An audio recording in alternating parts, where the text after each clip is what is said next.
guys have questions for them? So I think most of us can appreciate that writing is a very vulnerable art. Poetry maybe even more so.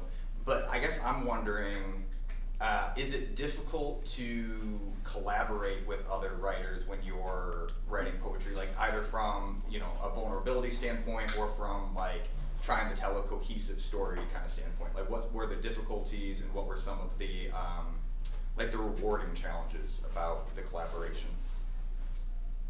And this is for either of you. Well, you know, I think one of the best things, and I guess like one of the, I think what I learned is that a lot of the vulnerability came from how spontaneous this collaboration was. And so as it was evolving, like Steve was saying, that we each started a poem and then one would continue and then one would end. Just, I guess there was some creative pressure, but also creative excitement to continue a poem or to end a poem, because, you know, that's the final note that you leave the reader with. There were just things that just came up during the writing process that were really surprising, and I think like we didn't know when this project would end. We didn't know how many poems that we would end up writing. We had like lots of conversations about whether we would continue to write poems or if we would just leave it as it was. So I think it's harder to maybe end something when you're writing collaboratively with people, with other people, because it's just, that part of it is collaborative too. If somebody wants to keep going, Sure. then that's a consideration that we all have to do. And I think sometimes that is, I don't know, just dealing with just the unknown of the collaboration was something that was both inspiring and I wouldn't say stressful. It was just it was anxiety inducing. Sure. Anything to add? It was fast too. It was fast. It was fast. We killed those poems. It was, and I was thinking about, not to compare it this way, but just to say that I think sometimes how like an athlete retires at the top and then they play 10 more years or something, because I think maybe they threw all their money and then have to play.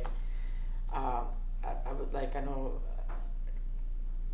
maybe I wish a continuation, but part of me is like, I'm happy if we ended here, because it's such a beautiful ending, like our collaboration, right? Yeah.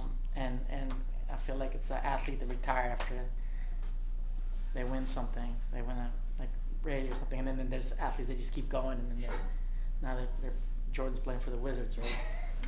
and I just think like it's not, but I just think it's such a beautiful memory, so beautiful here. I remember had that conversation. I called from Denver. I was in Denver, Colorado, just hanging out, you know, doing my thing. I think we have a pretty good idea of what you're doing. But I just met you today. I really apologize. no, I think you're phenomenal. Yeah, but yeah. So in that conversation, that's where we talked about something that I have to add, is that there was no pressure. We were like, you can, if anybody wants to leave, it was not like we're gonna write, at least we write 3 or 4. We gotta write at least 3 before we decide. I'm like, yeah, let's write 3, but if we don't, it's cool. You can drop out anytime. You don't have to continue, and I think that helped, because you know we didn't have no minimum 3 poems, minimum 1 poem. No, we're just like, let's start. But if someone wants to back out of any, no questions asked, no hard feelings. We're all friends. Friendship's more important than this collab. If it doesn't work, anybody. So I think that helped with that. Like, you know, there's pressure, but for me, it was relaxing, because there was no, we have to do so. Yeah. Let's just see where it goes. Yeah, very organic. Organic, and I actually we talked. I think about it being the word I used when Dustin and I were talking about it. But that's pretty much it. And I mean, of course, I don't know if they want to, but for me, I just love this ending, like this collaboration, and I think this would be a good ending to our collab. But I mean, I don't know what the future holds. But I think I'm happy with we never. I mean, we'll collab as friends and just hang out. We're looking forward. But anyway, that's it. Thank you. Oh, go ahead. So you guys are all friends. Were any of these poems inspired by like real life things you guys done together, experienced together? poem, the rabbit that levitated. Based on, no, I'm just kidding. Levitating rabbit. I was like, that I really feel like I happened to you? levitate. I feel like I levitate a lot. But but yeah, I'll let you answer that first. You know, that's kind of funny too, because it's like, did that really happen to you? But it felt like it did, because when you would come up in your turn in the collaboration, it's like whatever somebody had established before you, it was happening to you, like you were responsible for carrying that through. So in that way, it did feel like, oh yeah, I really did experience that levitating rabbit, because I read that part like the entire, like I read it like so many different times, writing whatever part that was. I forgot I told my students to raise their hand whenever they felt like I was reading poems, the lines that I wrote, and none of them rose their hands, or their fingers. But yeah, I mean, like some of the things that I, like there was a thing about the poem that Steve read about like, I actually did ask my dad why humans have lips. But the poem goes, I mean, that was the most real life part of that poem, and then it kind of just evolved into whatever it was in that poem. But yeah, he really did make it seem like he didn't answer my question with words. He kind of just like made his lips disappear, and like his teeth were just like, I was like, that's the scariest thing I had seen in my life to that point. And I was like, I wasn't even a teenager, I don't think. So yeah, and then I don't know, Christopher and Steve helped me work through that, I guess. But yeah, it's just like those fragments of things that actually did happen. So yeah. In my case as well, like that part about Forgotten Village, we talk about the going back as the corn. I had to do that with my grandma. Huh? That's a beautiful image. I mean, I just had a flashback to that, remembering as a kid doing Yeah, that too. I did like with my grandma in Salitral, weed basket, and the way I grew up, you know, people cut grass with machetes, and I actually have a poem forthcoming in Waterstone Review, which is also like this, aesthetic pleasing to the eye. It's a beautiful journal out of Hamline University. But I heard the Twin Cities are really cold. I've never been there, but I just heard Minneapolis and St. Paul are really cold. But I kind of want to visit, but maybe I should go during the summer. But it's called, and it's a documentary poet, because my forte as a poet, if I can say that, it's three things: ekphrastic poetry, which is poetry based on works of art, documentary poetry, and the speculative, whether it's dystopian, like surrealism, magical realism, fantasy, stuff like that. But that image is something that came from something that really happened, and I did that with the reason I bring up that Waterstone Reviews, because it's called Postcard from the Central American Town I grew up in before I learned how to speak English, and it's things that I start off the poem with, like, you know, where, you know, old men cut grass with machetes, because I grew up like my neighbors had aluminum roofs, dirt floors, things that you don't really see now, because I'm, you know, in the 80s in Central America is different than now. You know, like I had to like boil water on the, you know, to take a hot bath, how to boil water on the stove, and things that you don't really do no more. And then people are like, oh yeah, in the 50s, in the 70s, I'm like, whoa, okay, like, so maybe like time travel, like 80s Latin America is maybe like the 40s and 30s, like, so it's things that they're no longer, things that you lose, like they don't do that no more, right? Like, you know, like certain things that the older you get, like maybe some of you know how to write cursive. When you have kids, you're like, oh, they're like, Mom, Dad, what's that? You're like, oh, it's this an ancient art form that, you know, like, that's when they used to make books by hand. And I was part of that. No, you weren't. Stop lying, Dad. Yeah, really. And then you'll show them that book by, but yeah, definitely. And some things, my mom told me not to burn any bridges, because I'm very honest, and I tend to burn bridges, but I'm kind of like extreme. I'm overly praiseful, and I kind of want to be overly praiseful now, but I'm also, if I see something I don't like, I'll let people know. So it's a bad combination.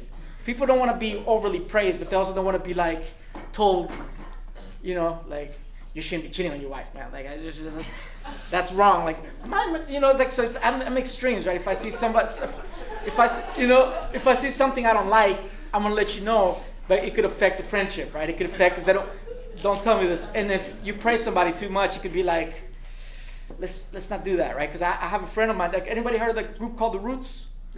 Yeah, like a friend of mine, like knows them, did records with them. We actually just did a poetry reading in Zooms, and we hung out. You know, he wrote for Sierra, and like he's Yellow Wolf. He did a record. He's multiple like records with The Roots. He's a good friend of mine. we just did a reading together, and like on Zoom, because I invite friends to do poetry readings on Zoom, because I never got invited to read, so I just started inviting my friends. So I don't get it. But anyway, so he's a friend of mine, and we first met, because he's done a lot of legendary stuff in the rap world. Like Jay-Z signed him. Actually, Jay-Z gave him like a check to get. Anyway, that's not the point. But I'll let him tell the story. But the point is, we were hanging out, and I was like, we were at his house. We were in Atlanta, just where he's from, like hanging out, doing everything. And afterwards, we went to a bar, and he introduced me to two friends, and I'm like, man, I'm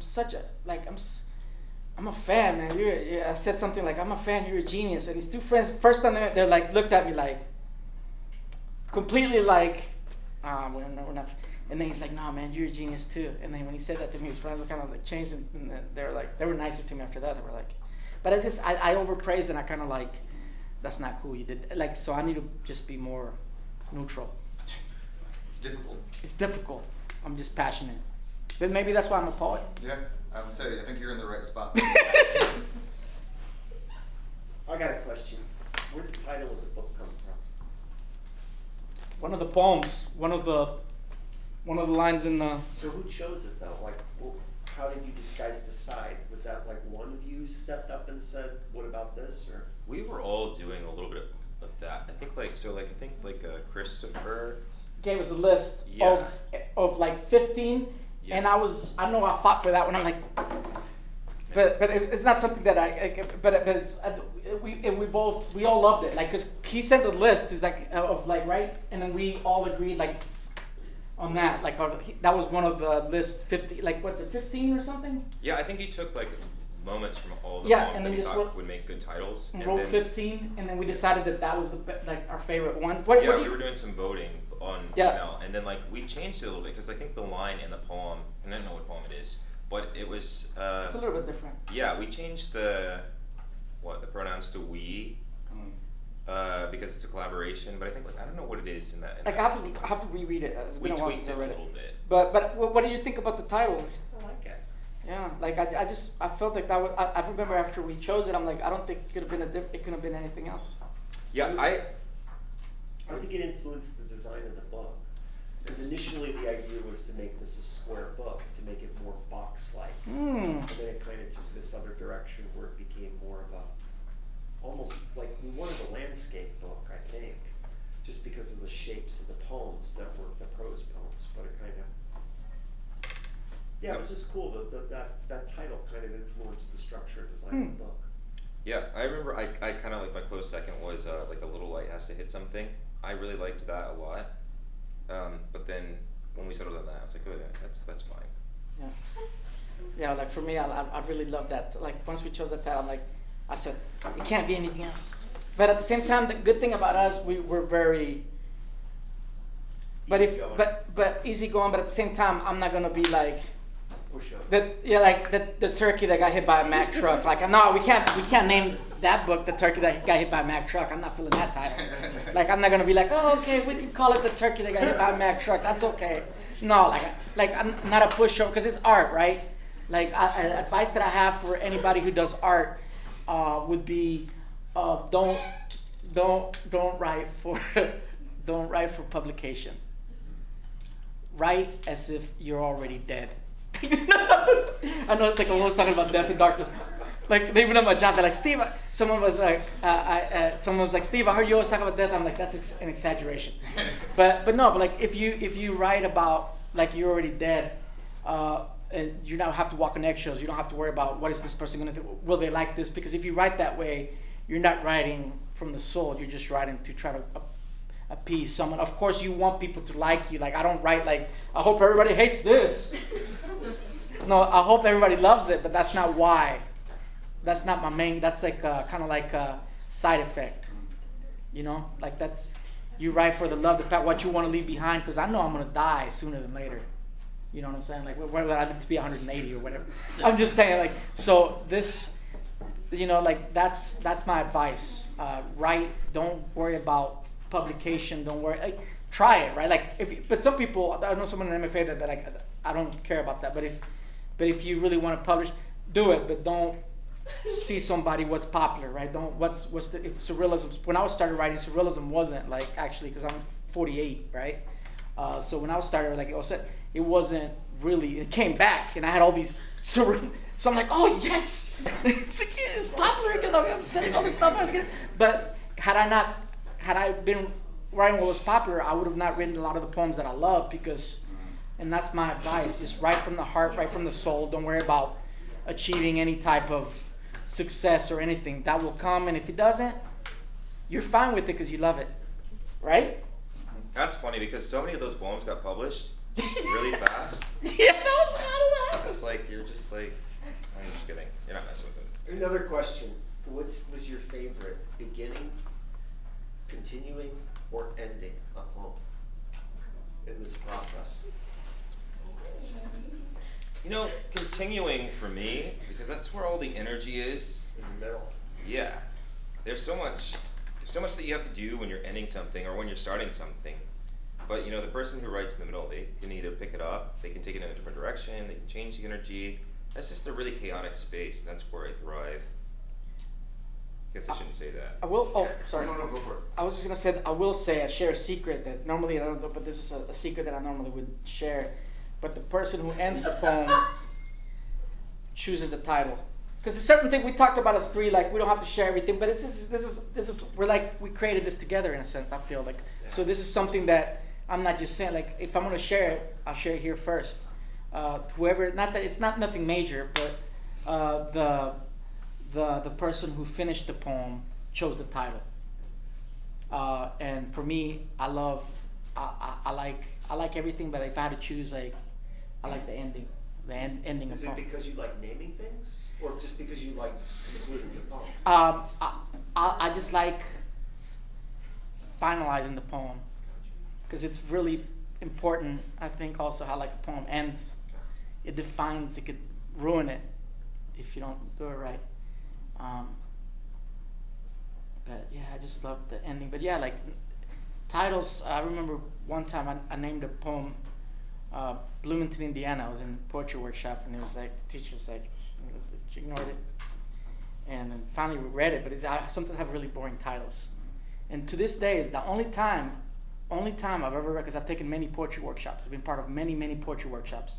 It's the only poem that I ever got kind of like a standing ovation. After I finished reading it, everybody started clap, like the whole class. It's the only time this ever happened to me. Or actually, like in a class, it's the only time that I've ever seen it happen in the countless, like, and it was a very boring title. Maybe that's why they're expecting the poem to be trash. But no, but it's, so titles, maybe I could get better at titles, but I love the ending because of how the decision that comes with. They could have been applauding because the poem was so bad they were glad you stopped. True. That's probably what it was. Didn't consider that. The fact that it didn't get published. But You guys got any other questions? Talking about earlier, like when you're reading somebody's poem, like say you're the continuation. You read what somebody started. Do you find yourself just kind of like caught up in the energy that somebody else has already started, or are you coming at it like with your own voice and your own? I mean, obviously you're coming out with your own voice, but like, did it feel like a seamless transition when you took over for whatever part it was, or were there times where it felt kind of jarring or like maybe clunky when you tried to stitch your pieces together? Yeah, like I personally write toward like cohesion and meaning. So sometimes when I'd have to like continue a poem with like something that somebody else had started. It's just like, I don't know how I'm gonna do this. I have no idea what to do. But I don't know. I don't think like what'd you say? I mean, like if you're going with more like to feel like then like that kind of cohesion or like it's not like that big of a thing. So I don't know. How did you feel? I tried to like, for example, there's a poem actually where it talks about like the sound of like thunder, like with sheets of glass, and then the next image, like this part two, the third stanza starts with like like fitting that, like going an image in as it pertains with the baby in the silk, right? Like Yeah. Kind of like a similar image, different image, but kind of like the same. So I'm kind of trying to like tie it in, because there has to be some type of of cohesion, but there's a poem we didn't read. I think it's like three deaths, which like three steps. Like each of us wrote specific deaths, like and that's independent, but it ties in because of the title. So like it's just there has to be some type of cohesion, but at the same time, it can be hard, right? And we just the only thing is I tried my best, and I'm happy. Nothing's perfect, right? Sure. But at the same time, you know, you just try, and I'm just grateful that I'm grateful that I'm a poet, because I was doing sports management. Like I was a former intern with the Dodgers, and I worked with Major League Soccer, and those are kind of hard gigs to get to, and you could continue on and do. But I was like, deep down, I'm like, I want to write poetry, and if I don't do this, I might regret it. And I kind of like stopped that, traveled the world for a year, came back and went to school and started like I'm working my MFA just because followed a passion. But I probably could have been like, you probably could have seen me on ESPN like doing some contracts and stuff, like working in the professional sports industry, because those are jobs they're hard to get, and once you get them, you're connected. Sure. My boss asked me to like the VP with the because I'm from Costa Rica, so I love soccer. After baseball, I went to soccer at MLS. And he was like, hey, do you want to come back? And he was the second guy in command with the Chicago Fire. I'm like, no, I'm going to get a Germanic Studies degree, learn a third language, go to Germany, and then come back and get my MFA. He's like, what?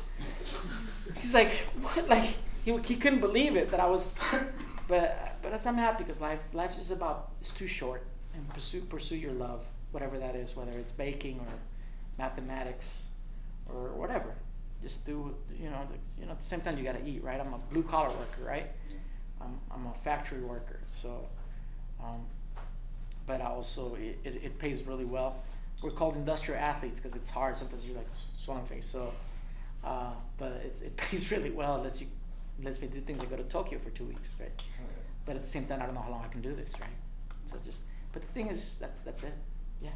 And you guys know, like, oh, that Steve guy was cool, but he didn't talk much.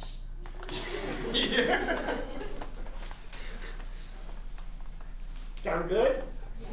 All right, I'm going to see you guys on Monday with your portfolios. Thank you. Hey, I get excited easily. Or you want to turn the crank? Go ahead and turn the Oh, crank. cool. Like this way? There you go. And then I have to do it the other way when it stops? And you're going to take it back. Uh-huh. And so when it gets to the end, it releases the paper. Because the paper goes up here. Uh-huh. So your sheet of paper gets fed in here. Okay. If you step on that little pedal on the ground down there, And, uh-huh. that raises those grippers, and then take your foot. And now go ahead and print it. And that rolls across, and then when it gets to the end, it releases the paper. That's pretty. And then you just Take it back. what and then do you leave it here or do you have to put it back when No, you got to take it back Okay. and then do the next one. You just do it for No, but I'm saying when it's done, you just doesn't matter. You take it back to the original position. Yeah, always goes back. And then these go up, just because these are rubber rollers, and you don't want this weight of this on that. Okay. Unless you want to walk it, I'll walk with you. But it's stress. All these. It's too heavy to walk.